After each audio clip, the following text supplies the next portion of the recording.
Hello friends, welcome back to my YouTube channel learning low.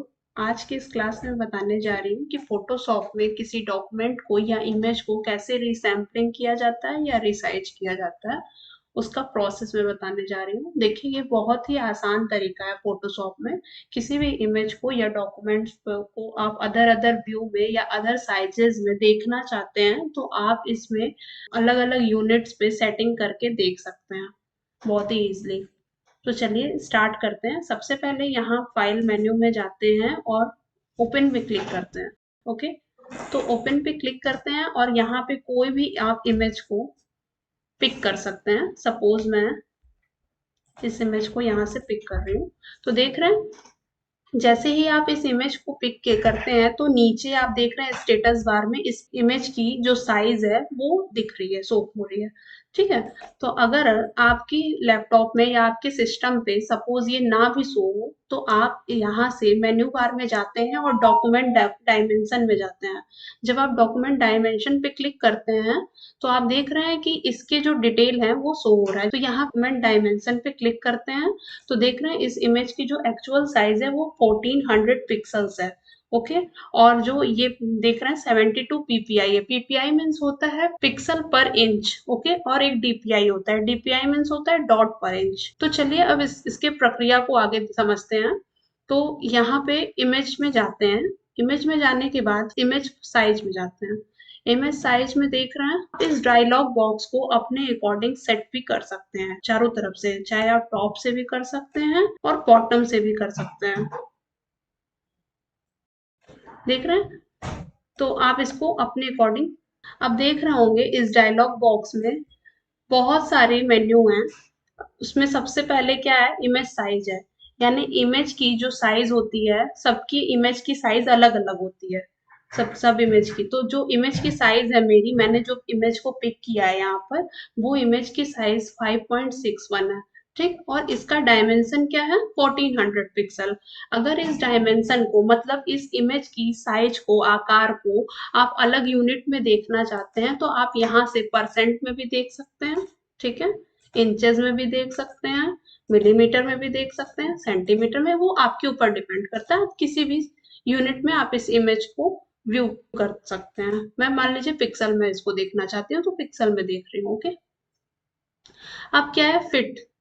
Fit image में क्या है कि आप इस इमेज की ओरिजिनल साइज देख रहे हैं।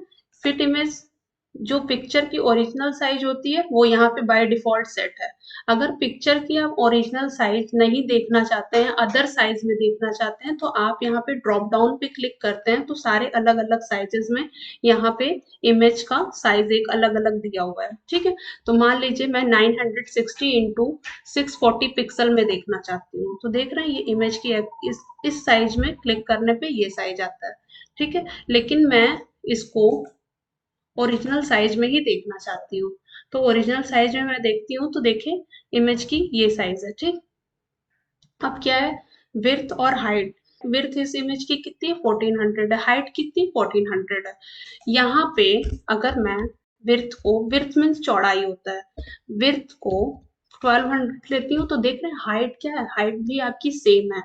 जब आप, क्यों सेम है, क्योंकि ये विड्थ और हाइट एक दूसरे से लिंक्ड है। जैसे ही यहाँ से मैं लिंक को हटाती हूँ तो देख रहे हैं इसकी वैल्यू अलग लिख सकते हैं आप और इसकी वैल्यू अलग लिख सकते हैं। मान लीजिए विड्थ को मुझे 1200 रखना है, एज इट इज रखना है, और हाइट को मुझे 1000 रखना है सपोज। तो देख रहे हैं कुछ डिफरेंस आया, पहले से इमेज में कुछ डिफरेंस होकर दिख रहा है। ठीक है, तो अब देख रहे हैं कि ये इमेज, मान लीजिए इस इमेज की हाइट को मुझे 600 रखना है। तो देख रहे हैं ये जो इमेज है ये कंप्रेस हो गया, पहले से ये एज इट इज वैसा नहीं है, इस इमेज में थोड़ा दबाव आ गया है। ठीक, अब वापस से मैं 1200 करती हूँ वैल्यू, मतलब जितनी विड्थ है उतनी हाइट करती हूँ, इक्वल रखती हूँ, तो देखिए दोनों इक्वल में शो हो रहा है, एकदम एज इट इज जैसे था वैसे ही शो कर रहा है। ठीक, तो यहाँ पे क्यों ये ऐसा हो रहा है, क्योंकि ये अभी लिंक नहीं है। ये दोनों एक दूसरे से इंटरकनेक्टेड होता है हमेशा। तो देख रहे हैं कि ये अभी विड्थ और हाइट जो है वो एक दूसरे से लिंक्ड है। तो लिंक का मतलब है कि जितनी भी परसेंट हम यहाँ पे वैल्यू को घटाएंगे या बढ़ाएंगे तो हाइट भी उतनी ही परसेंट घटेगी और बढ़ेगी, दोनों रहेगी। ठीक है, उसके बाद आप अगर ये चौड़ाई और लंबाई को अलग अलग यूनिट में देखना चाहते हैं तो आप देख सकते हैं, चाहे परसेंट में देखना चाहें, चाहे इंचेस में देखना चाहें, चाहे सेंटीमीटर में देखना चाहें, चाहे पिक्सल्स में देखना चाहें। तो मैं इसको पिक्सल्स में देखना चाहती हूँ। इंचेस में देखने पे 16.667 आता है, परसेंट में देखने पे 85.71 आता है, पिक्सल्स में देखने पे जितना था वैसे ही एज इट इज 1200 शो करता है। ओके, नेक्स्ट है कस्टम। क्या है देखिए, अभी इसके पहले फिट इमेज में क्या शो कर रहा था, ओरिजिनल साइज शो कर रहा था। जैसे ही आप यहाँ पे कोई वैल्यू पुटअप करते हैं तो वैसे ही वो, अभी सपोज यहाँ पे ओरिजिनल साइज है, ठीक है। अब मैंने यहाँ पे कोई वैल्यू इनपुट किया, ठीक,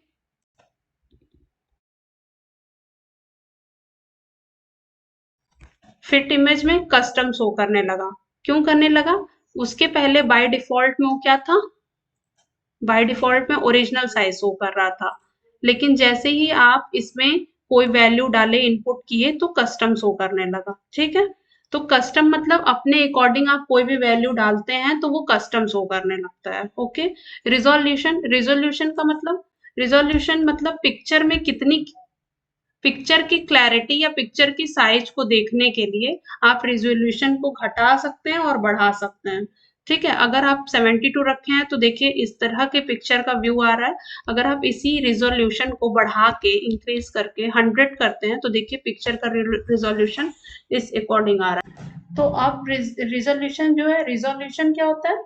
रिजोल्यूशन का मतलब होता है कि किस, जो ये डॉक्यूमेंट है या इमेज है, उसमें किसी भी डॉक्यूमेंट के साइज को घटाने या बढ़ाने, यानी इंक्रीज करने पे या डिक्रीज करने पे जो टोटल नंबर ऑफ पिक्सल्स होता है, उसकी जितनी ज्यादा पिक्सल्स होंगी किसी इमेज में, उतनी ज्यादा वो पिक्चर क्लैरिटी पिक्चर में होगी, उतनी ज्यादा वो पिक्चर क्लियर होगी, और जितनी कम पिक्सल्स होंगी उतनी ही ज्यादा वो पिक्चर ब्लरी होगी। यानी पिक्चर डिपेंड हमेशा क्या करता है, पिक्चर्स की क्वालिटी पिक्चर के पिक्सल पे डिपेंड करता है। किसी भी पिक्चर में जितने पिक्सल्स होते हैं उसकी क्वालिटी, उसकी गुणवत्ता उतनी ही अच्छी होती है और उतनी क्लियर होती है। जब किसी भी पिक्चर की क्वालिटी कम होती है, मतलब उसमें नंबर ऑफ पिक्सल्स कम होते हैं, तो उस पिक्चर की जो एक्चुअल क्वालिटी होती है वो ब्लरी होती है, उसकी गुणवत्ता उतनी अच्छी नहीं होती है। ओके, तो अब रिसैम्पल का बात करते हैं।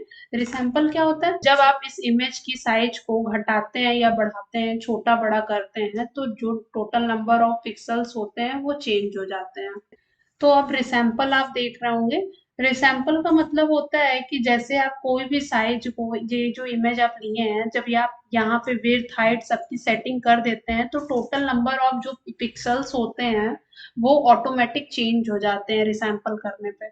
ओके, तो ये रिसैम्पल होता है। अब मैं यहाँ पे कोई भी साइज दे देती हूँ, यहाँ विड्थ में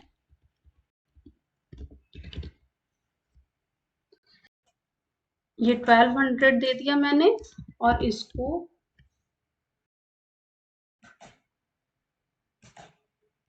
1200 width and height is 600। Okay, अब मैं यहाँ पे ओके करती हूँ। ये इमेज को फाइल में जाके सेव एज पे क्लिक करती हूँ, देन इस फाइल को का नाम जो होता है वो रिसाइज सपोज दे देती हूँ, ठीक है। रिसाइज देके सेव कर। तो फ्रेंड्स, आज आप लोगों ने सीखा कि किसी इमेज को या डॉक्यूमेंट को कैसे रीसैम्पलिंग या रिसाइज किया जाता है फोटोशॉप में, ठीक है। आज की इस क्लास में बस इतना ही, नेक्स्ट क्लास में मिलते हैं। Thank you.